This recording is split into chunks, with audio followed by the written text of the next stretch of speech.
Greetings to all. Today we are going to have a purely entertaining video. The idea is, what would happen if all the countries that have national focuses took the opposite path from the historical one? What is the opposite path I had defined myself. For example, in the Soviet Union there will be an attempt to recreate the Russian Tsarist Empire. In the United States the communists will come to power, and so on. In general, the scheme of the change of ideologies will look like this. Communists become imperialists, neutrals fascists, fascists democrats, democrats communists. Although there will be exceptions. Switzerland will remain a bastion of stability. Let's see what happened to the world in such an absurd situation, where most countries suddenly wanted to change their political system. Reversed world in Hearts of Iron 4. So far, nothing foretold a change. The usual struggle between Italians and Ethiopians. The first sign of the approaching storm was the civil war in Germany. All opposition forces rallied together around the military that uprised against Hitler's policies. In April, Haile Selassie was stabbed in the back, not literally of course, by his own son-in-law, Haile Selassie Gugsa. Yes, these are different people. He and his loyal troops defected to Italy. Ethiopia continued its desperate resistance. In October, two important events occurred almost simultaneously in Europe. The Kingdom of Hungary, after 16 years, finally had a king. Swedish Prince Wilhelm was invited as king. At the same time, Poland, taking advantage of the protracted civil war in Germany, annexed the free city of Danzig. In November, an event of global importance occurred. The British dominions, disappointed that King Edward was about to marry a twice-divorced woman, severed ties with the crown. Since the British government at that time was not at its best, to say the least, it failed to respond. The British Empire lost more than half of its territories around the world. In the United States, Alfred Landon won the last election. Although he was a Republican, he promised to continue the leftist New Deal policy. At the end of the year, a civil war broke out in Spain, which had been in constant political crisis since the removal of the monarchy in 1931. In January 1937, the Italo-Ethiopian War ended in victory for the former. The troops loyal to the emperor, although they held out for quite a long time, were unable to resist the joint offensive of the traitors and the Italians. And just in time for Mussolini. A month later in Italy, inspired by the civil wars in Europe, democratic forces made their attempt to eliminate the dictatorship. In April, a pro-monarchical government led by Churchill, Mosley and Lloyd George, the so-called King's Party, established itself in Britain. De facto, United Kingdom became an absolute monarchy. In May, an even more extraordinary event happened. The forces of the White Movement had risen up in Siberia. In the major cities also began mutinies loyal to the White government. It is unclear where Stalin's loaded NKVD was looking. But the fact remains. The Second Civil War began in Russia. In June, the civil war engulfed Latvia. The nationalists tried to seize power in the government. In British Free India, a civil war broke out over religious tensions, as the Muslim minority started a war of independence. Fortunately, the war lasted only 2 weeks and ended with the recognition of Pakistan's independence. In July, a civil war broke out in Japan as well. Tired of enduring the repression of military government that had subjugated the emperor, the democratic forces took up arms. Chiang Kai-shek reacted immediately to the news. Since Japan was engaged in a civil war, China could now be united by force without fear of attack from outside, which he began to do. Stalin also tried to take advantage of the Japanese civil war by declaring war on Manchuria, which had broken away from Japan. However, he did not take into account the fact that Manchuria was separated from the Soviet Union by the White government. And the Primoria territory, which was still under communist control at the time, was quickly occupied. 1938. More and more nations, taking advantage of the civil war, were rebelling against the Soviet Union.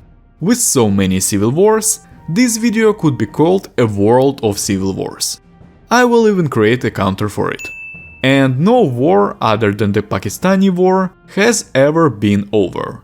Taking advantage of the war between the Chinese warlords, China was attacked by Manchuria, whose ruler, HoI4, was the last emperor of China. Now he wanted his throne back. In February, Mao Zedong created the Mutual Assistance Bloc to oppose Chiang Kai-shek's aggression. In March, after 2 years of intense fighting in Germany, the military junta won. The country was about to rebuild, which, however, did not prevent the postponed Olympic Games from being held as early as April. Summer Olympics, mind you. At an average temperature of 5 degrees Celsius or 40 degrees Fahrenheit in Berlin. In Helsinki, the capital of Finland, it was -2 degrees Celsius in those days. The Olympics were not held there, but the civil war, organized by the Estonian nationalists, was in full swing. Estonians and Finns are quite close peoples, in case anyone didn't know. In May, the civil war also ended in Italy, where the rebels lost. Mussolini retained power. In the US, the segregation and worker welfare reforms were actively pursued. The communists were gaining strength and influence. In June, the Russian Civil War ended. The Whites had leveled the score with the Reds. Now we would have to wait for a third civil war. In July, Greece, which had become a republic under the influence of the nationalists, tried to revive Megali idea and declared war on Turkey. Very unsuccessfully. Within a month, the Turks had taken Athens, and by the end of August, Greece had capitulated. The victors treated the aggressors relatively mercifully. Greece only lost territories in Thrace and small islands in the Aegean Sea. Then began another unsuccessful war for the aggressor. Fascist Lithuania declared war on Poland. The result was expected. The Lithuanians took over the world. Okay, Poland took most of the territories from Lithuania and mockingly left it independent. In September, Napoleon, the sixth in a row, seized power in France. This was the third time the Bonapartes took advantage of French political turmoil. The Finnish fascists were defeated. Estonia, however, was not about to make peace. The Gulf of Finland separated the opposing sides, which meant a stalemate. The United Pakistan split in two because of its geographical location. A new civil war broke out, which, however, could not end with anything other than the independence of the new state of Bangladesh. It took almost a year for the Pakistani authorities to realize this fact. At least not forever.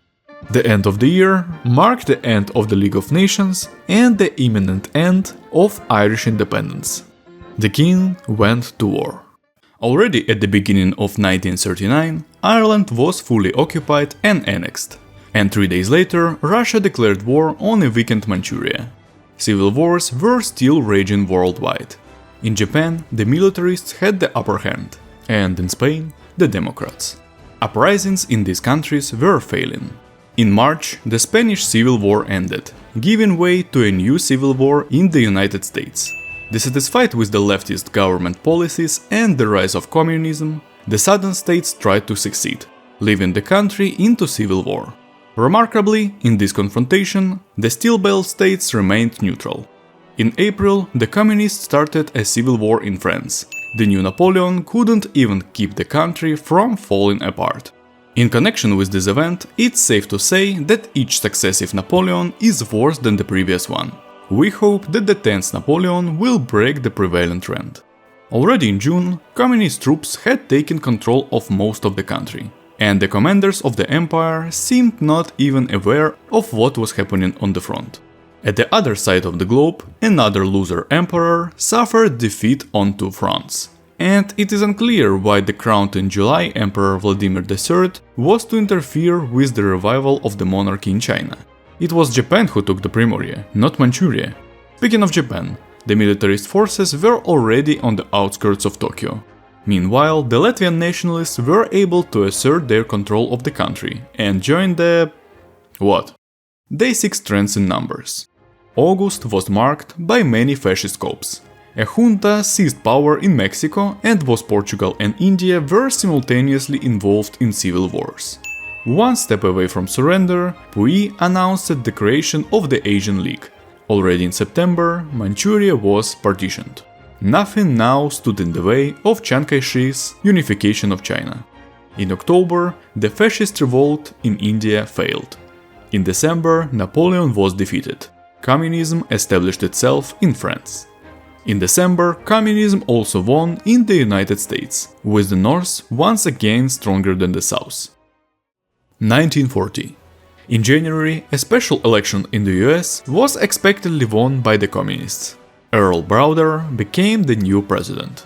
Workers, women and minorities had a bright future ahead of them. At least that is what they thought.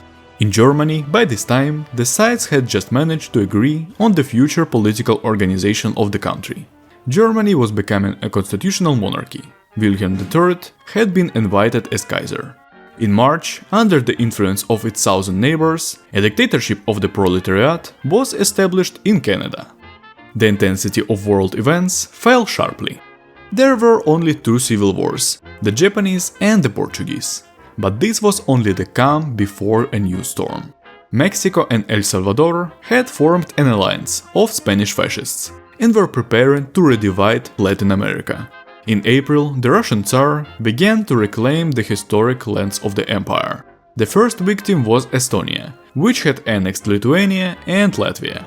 What can I say? The brotherhood of the Baltic countries. The Estonian troops held their ground, but they clearly lacked the Lithuanian lands for the legitimate unification of the Baltics. Because of this, the army was severely understaffed and unable to take advantage of equipment supplies. Germany, having recovered from the civil war, outlined its national idea: the fight against the Soviet Union and communism in general. Russia, not realizing who it was talking about, created a new alliance, the European Defense League, just in case. In June, there was a fascist coup in Poland, and the Mexicans attacked Guatemala and Honduras. Already in July, they were annexed. At the same time, Estonia was occupied, and Ethiopia started a war of independence. He who betrayed once will betray again. The numerical advantage could not be quickly exploited, which meant defeat for Ethiopia. In August, the second round of Mexican expansion and the second round of Adenauer schizophrenia began. Germany created the Central European Alliance to oppose the Soviet Union. The Portuguese fascists also showed their incompetence. Suffering defeats in the Civil War, they decided to go to war with Spain as well. As a result, the Spanish Democrats decolonized Portugal because the colonies were under fascist control. The Mexicans reached the Panama Canal. In September, the US declared war on Denmark, wanting to gain a beachhead in Iceland to spread communism in Europe. The schizophrenic alliance came in handy after all. Germany stood up for democracy. Austria, Czechoslovakia and Hungary joined the alliance. The battle for supremacy on the sea began. In November, Austria completed the referendum on joining Germany with a success. The end of the year marked the third round of Mexican expansion. Peru's accession to the alliance made it possible to bypass the Panama Canal. 1941. A US-sponsored communist uprising began in Mexico. Or not sponsored, I have no proof. Judging from the fact that the Mexican communists had troops on the US border, probably not. The uprising was initially unsuccessful. Most of the population supported the military successes of the junta. In February, the Bulgarian Republic concluded a friendship pact with Greece. Already in March, they formed an alliance. Then Ethiopia was annexed, this time without the collaborationist regime. The Netherlands and Luxembourg joined the Central Schizophrenic Alliance. And in May, World War really began. Adenauer, in his fight against communism, declared war on France. The latter found allies in Maoist China, still stubbornly holding its ground. The United States also joined the Mutual Assistance Bloc. Ordinary China responded by joining Germany. The Germans began to storm the Maginot Line, and quite successfully. France, exhausted by the Civil War, was unable to offer resistance. Aid from the United States was just crossing the Atlantic Ocean. In June, the Germans took Paris, and on the other side of the world, pro-monarchist forces in Australia began a civil war, Britain supporting the rebels. July. It took the lives of 2 million soldiers and 4 years for the fascists to win in Japan. The Japanese army could no longer afford any expansion in Asia. Poland created a Falangist alliance, which immediately included the fascists of Latin America. Truly paradoxical situation. Venezuela was both in an alliance and at the same time at war with Mexico and Peru. German schizophrenia leaked out again. The Soviets began mobilization. France capitulated. August. The US landed in Greenland. The schizos lost their beachhead for the invasion of North America. Turkey formed a new alliance for near-fascists. September. China fully occupies French Indochina. November. Ma Bufan, leader of the Mac League, ousted Chiang Kai-shek as head of China. How this happened? I don't know. 1942. British troops landed in Australia. The Australian communists were doomed. In May, the British pulled the same scheme in South Africa. Remember I said around 30 seconds ago that the Japanese army couldn't afford expansion? Well, they declared war on China. At first, they were expectedly suffered defeats in their remaining holdings, but then they were even able to organize successful landings. In August, Yugoslavia joined the European democracies. Mexico began a fourth round of expansion without finishing the third, and ran into the US, which meant the spread of communism into Central America. In November, faced with the strength of the British army, the countries of the Indian subcontinent joined Germany. Britain, on the other hand, joined the Mao Zedong alliance. Imperialists and communists. What an unholy alliance, indeed. The world split into two camps. Toward the end of the year, Russia joined the party, declaring war on Sweden. Already in January 1943, it formed an alliance with Japan, thus becoming a third force. It was not a very clever force. Russia declared war on Turkey, dragging Mussolini into the war, and Japan declared war on the communists in China. Thus, the world became a battle royale. Mexico, which also declared war on the Caribbean in April, lost its capital. However, thanks to the support of Poland and Romania, which joined the alliance in February, it continued to exist. On most fronts, there were no serious advances. Communist landings in Europe failed. Only the Germans on the northwestern Russian front and the Japanese in China made significant progress. The end of the year was marked by an interesting event. Patriarch Meletius usurped power in Russia, announcing the creation of the Third Rome. I wonder if it's normal for Orthodox people to be in an alliance with Japanese pagans. 1944. Portugal declared war on Spain. One time was not enough for them. Spain entered into an alliance with Russia. The Germans took Leningrad. In March, the Chinese communists surrendered. The German-Chinese alliance was gaining the upper hand in the standoff over Eurasia. The greatest benefit from the war, however, was gained by the Poles. Giving the Germans passage through their territories without being at war, they somehow got all the lands they had captured, and the Russians could not even take them back. The Polish land snake grew longer and thicker. The Orthodox were defeated on all fronts. In June, Greece and Bulgaria united into a single state, a Balkan Federation. Russia declared war on Mongolia. It was a good thing I had not chosen it as an observer. In July, Moscow fell. The Third Rome was not destined to stand forever. Belgium joined the Schizo alliance. Heavy fighting for supremacy in Africa began. October. The Communists' first major landing in France. Then the US military command for some reason decided to regroup, leading to the closure of the front. Towards the end of the year, the conformism of the Communists reached a peak. The imperialist uprising in Canada was supported by the United States. The Communists of Canada were doomed. 1945. The Patriarch decided to lose his holdings in Central Asia more quickly, by declaring war on the local countries. Deciding to end his rule sooner, he declared war on the Ukrainian nationalists. Ukraine joined the fascist alliance. The Third Rome surrendered. The Japanese, realizing that there was nothing else to do in this alliance, created their own. So, when Spain, which had entered every possible Russian war, had been destroyed by German troops, the alliance capitulated. The victors treated Russia pretty gently, in keeping with the spirit of Schizo.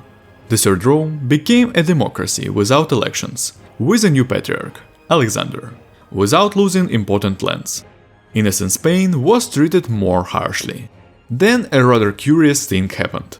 Remember when Venezuela, which, being at war with Mexico, joined the Polish-Mexican alliance? It was kicked out and joined the Mediterranean Fascists alliance.